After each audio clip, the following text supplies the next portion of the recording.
Заедницата која најпрво броеше само 6 земји членки основачи, Белгија, Франција, Германија, Луксембург и Холандија, веќе во 1973 година беше проширена со уште 3 земји – Данска, Ирска и Велика Британија. И така од година во година, од скалено на скалено, од проширување до проширување, денес Европската Унија брои вкупно 28 земји членки со помалку или повеќе развиени економии, различни култури, традиции, јазични особености и истите подеднакво се вреднуваат и се подржуваат. На тој начин земјите членки се обединуваат во разликите. Нашава земја през малку 2,5 децении од својата самостојност го собува европскиот сон со тенденции да стане дел од големото европско семејство.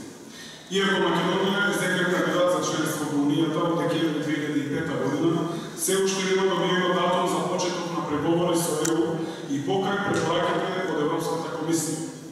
За жал, гречките условувања за решавање на спорот со името, но и бројните наши внатрешни проблеми, грешки, кризи и разни недоследности се уште представуваат пречка